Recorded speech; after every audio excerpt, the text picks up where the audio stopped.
Good Saturday afternoon, everyone. Roger Hill with the VELCO Weather Hazards Outlook.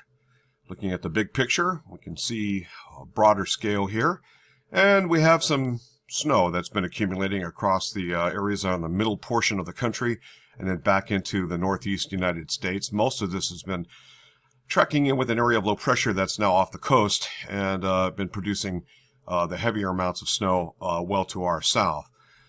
Big trough of lower pressure located in the eastern part of Canada, extending from Hudson Bay, as you can see.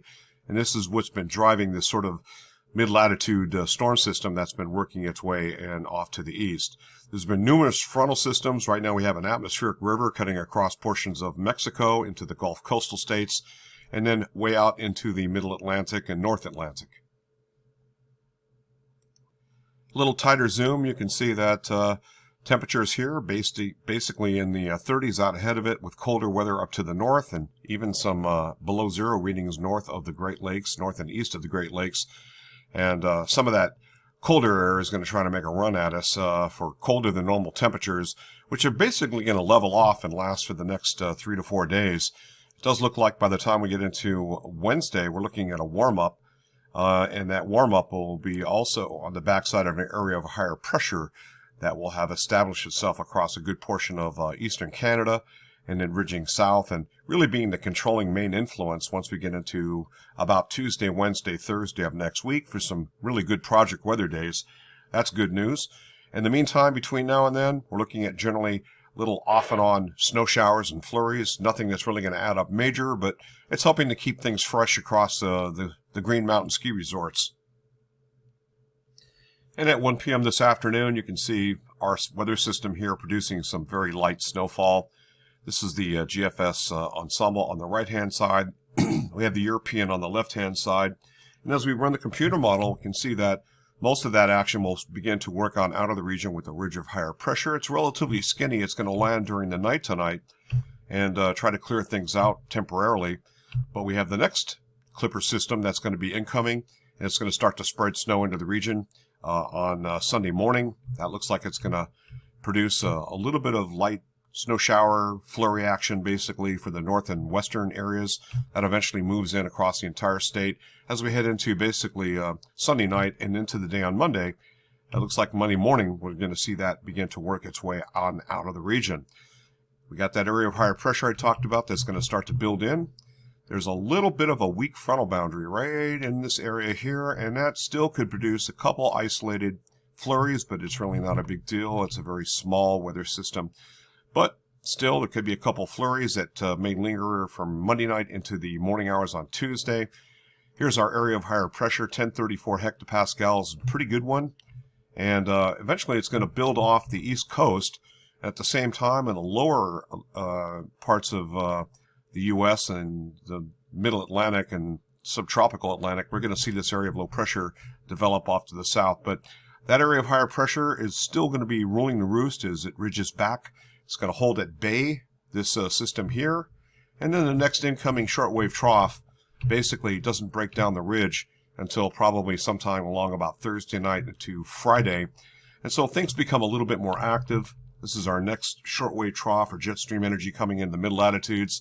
And that's going to push away and then develop into another area of low pressure with some rain to the south of us. That stays pretty much to the south. But this little puppy here is the next Alberta Clipper system, and that's probably good for sometime next weekend. Looking at the GFS ensemble centered on the grid point of Montpelier, Vermont, what you can see here is just minutiae amounts of precipitation.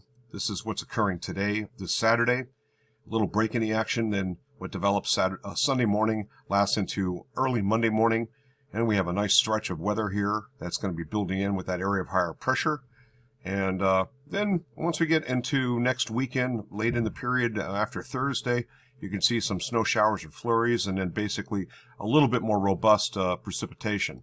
You put it all together, the total QPF looks like this. I'm not talking about very much. This is about 6/10, so way down the road here, pretty limited amounts of precip. And then a little bit of a jump up as we head into late next weekend, basically next weekend. Precipitation type is going to be all snow, and these are the accumulations of snowfall. Looking at the precipitation type here, Not until once we get into next weekend, we're going to see maybe a little bit of a threat of some mixed precipitation, but for the most part, it's going to be all snow. And another way of looking at that, of course, is the 850 hectopascal heights, and this is the 0 degrees centigrade, so temperatures will be cold, below normal, even at the top of Mount Mansfield, and that's a good determination of whether you're going to see snowflakes or raindrops. So it's below that point. It's looking pretty good to continue to hold it as all snow. With a northwesterly flow as typical, things are pretty dry, so this is precipitable water. That doesn't make a rise. And we're only talking about 0.50, so you think about in the summer, we average somewhere around 1.1, 1.2 inches of precipitable water. This is well more like winter, and it does look like things are going to be very, very dry up until the time we get into the late part of next week. Precipitation for the Green Mountain State, we're looking at about 0.25 of an inch, less further to the north and west, a little bit more like around 0.5 of an inch. And again, this is 7 days of total accumulated precipitation, or QPF. Out in the west coast, they're going to see another influx of storm systems arrive into the west coast and producing some pretty good snowfalls for the Sierra and the coastal areas of California. We'll get some decent rainfall. The big atmospheric river I showed you early, you can see it pretty much in the Gulf coastal states, and then crossing Florida, and then continuing going out to sea. And looking at 2-meter temperatures, we have colder than normal conditions, anomalous temperatures, just a little bit. But overall, right over Vermont, we're actually averaging a little bit warmer than normal for this time of year. This is what's going to be an influx in. Meteorological output statistics show us basically neutral, but slightly warmer air centered off to the west of us. This is over the next 5 days of high temperatures only. So about 3 days later, 3 to 7 days out, you can see we make some inroads here as we head into the middle part of next week, where temperatures are going to make a slow rise. So we'll be running about 3 degrees above normal. This shows snow extent for the northern hemisphere, and what you can see is just how crazy the winter has been. Started coming in normal here through the month of November into December. It took a big time dry out, and we set the stage for the most outlier, least amounts of snow in the northern hemisphere I've ever seen. And by recording here, going back through 2005, 2006, and then we tried to make some back into normal, more or less, and then since then it's been basically sliding back well below normal. Now that's for the northern hemisphere. Looking at North America, you can see the same kind of deal here. Well below normal, going slightly above normal, basically in mid-January. Since then, it has really dropped in February to below normal, and we're starting to climb out of that just a little bit. Looking at Eurasia on the other side of the planet, looks like this.